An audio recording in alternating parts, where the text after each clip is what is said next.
Hello everyone, I'm Sarah Salahuddin, one of the instructors of your Eco 201 course. Hope you all are safe and sound. Just now you have completed your midterm exam and I hope that it went well for the majority of you. So far in your course, Eco 201, you have covered the concepts of static and comparative static analysis. Under static analysis, you have actually gone through the matrix operations by using linear system of equations, and under comparative static analysis you have been introduced to the concept of differential calculus and derivatives. From today onwards, for the next 2 weeks, we would focus on the concepts of optimization, which simply refers to the concept of maximization or minimization of a given function, and we will also use the derivative concepts that you have already learned in your previous lectures. So these things will be applied under optimization again. Now, under the concept of optimization, the topics that we are going to cover starts with some basic concepts like increasing and decreasing function, concavity and convexity, relative maximum and minimum. Then we will focus on optimization with single or one choice variable, optimization with two choice variables, and multi-variables. Now the concepts that we have covered in the form of increasing, decreasing function, concavity, convexity, relative maximum and minimum is going to be applied under the optimization that we will be actually performing with one variable, two variable or multivariable. This should cover the first week lectures of optimization. Then in the second week, I will move towards the concept of constraint optimization and unconstrained optimization. Under all the optimization problems, we will also be covering the relevant economic applications. And to cover these things in details, I'm taking help from two textbooks. Those are given for your reference here. One is Chiang's Fundamental Methods of Mathematical Economics. I will be basically covering the concepts from Chiang's book from its chapter 9 and 11, and I will also be following Edward Dowling's book for the economic application parts, and there I will look into the chapter of 4, 5 and 12. But in course of time, as I proceed with the video lectures, I will be mentioning to you that which particular chapter and which section I am going through. Now let's begin. Let's begin with the concept of increasing and decreasing function. So far, my understanding says that you have already learned that the first order derivative measures the rate of change and slope of the function. Actually, you have also learned about these basic concepts in your Eco 101 course or even sometimes in your math courses. So I'm not going into detail of that, but I'll be stretching more on what is an increasing function and decreasing function. Now, mathematically, if we take the first order derivative of a given function, then a positive first order derivative indicates that the function is increasing in nature. That means given a function f of a, if we take the first order derivative and if the value comes out to be greater than 0, that means it is positive in nature, then we will say that the function is increasing in nature.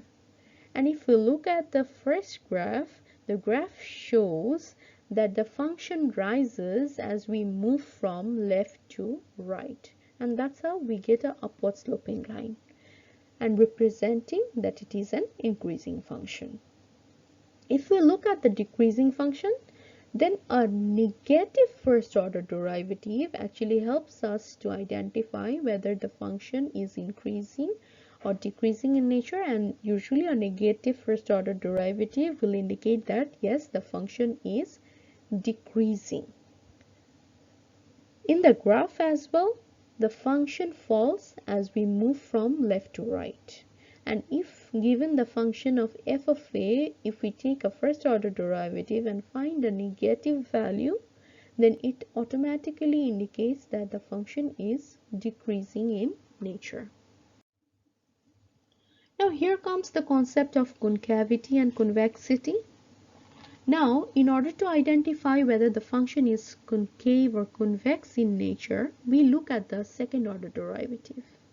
Because the second order derivative helps us to identify whether the function is convex or concave.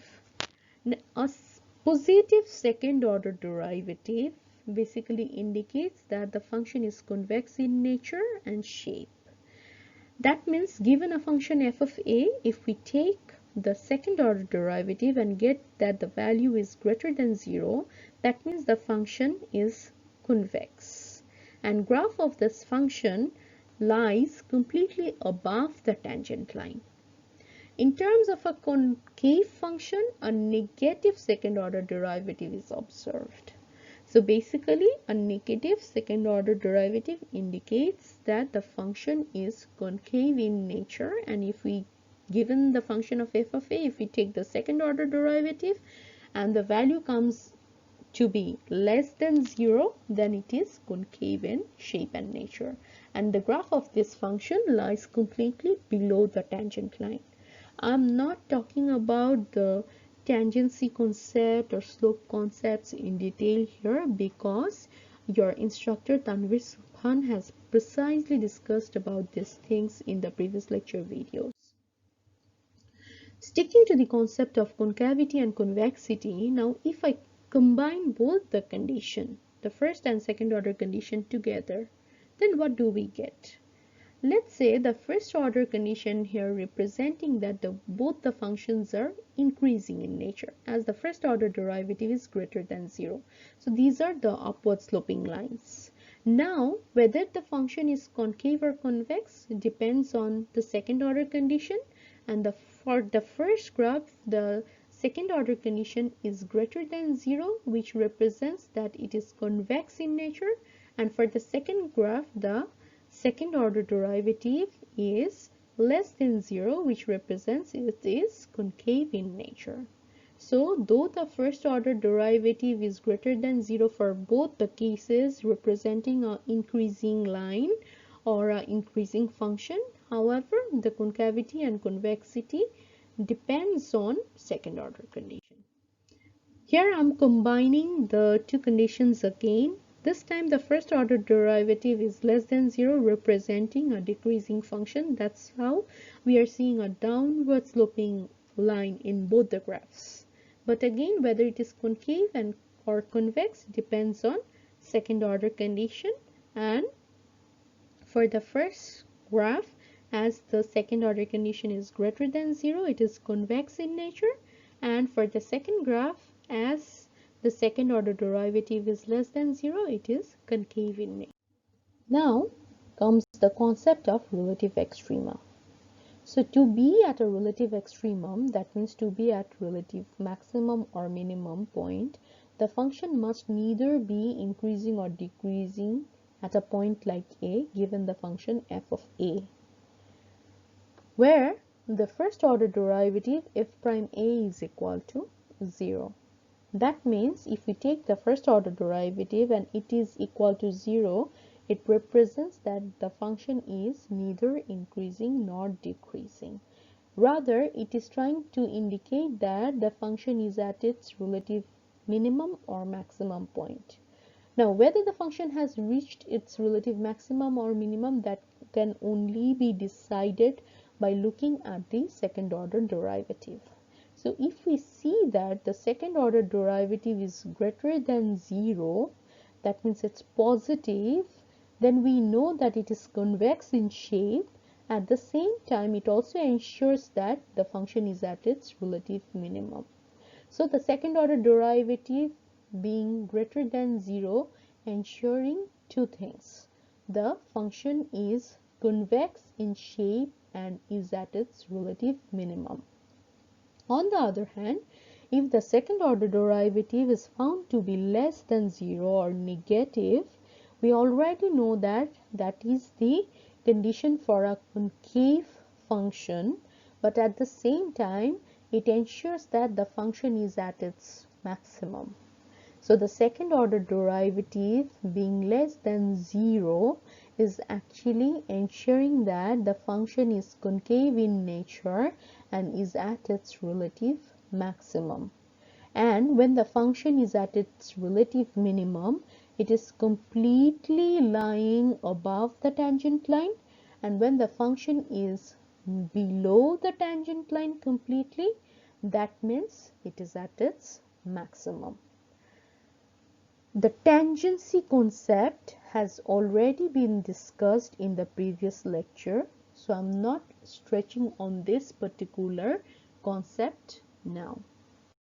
Now, under the concept of relative extrema, if we again concentrate on the second order derivative, and if we see that the function, given function f of a, after taking the second order derivative of this function, the result is equal to 0. That means f double prime a is equal to 0. Then it arises a little complex situation because it cannot be identified from here whether the function is at its relative maximum or minimum, whether it is convex or concave in nature and shape. And therefore, the test regarding the function remains inconclusive. So we can understand that in order to provide a specific answer regarding a particular equation, whether it is at its relative maximum or minimum point, whether it is convex or concave, the second order derivative has to be positive or negative. Otherwise, if it is equal to 0, the test will remain inconclusive. An exception to this relative maximum or minimum points is the inflection point. Here, a function is said to be at inflection point where the function crosses the tangent line and changes from being convex to concave or concave to convex. If we look at the first graph and try to follow the nature of the function, we can see that below the tangent line, the function is a bit concave in shape, and at the point it is crossing the tangent line, it is taking the shape of a convex curve. Similarly, the second graph shows that at the lower half, that means below the tangent line, the function is representing us a convex shape. However, while it is crossing the tangent line, it is taking the shape of a concave curve. So, the point where the function changes from being convex to concave or concave to convex, that particular point is regarded as an inflection point. How to identify an inflection point? We will see the relative conditions to identify an inflection point later on as we solve different optimization problems. Now, so far, these are the basic concepts that I wanted to cover to give you the initial understanding, so that while we are solving different optimization problems, we can easily take decision regarding nature of the function. I hope you will watch this video carefully and it will help you to grasp the concepts so that it makes your journey easier for the upcoming lectures. Thanks for watching.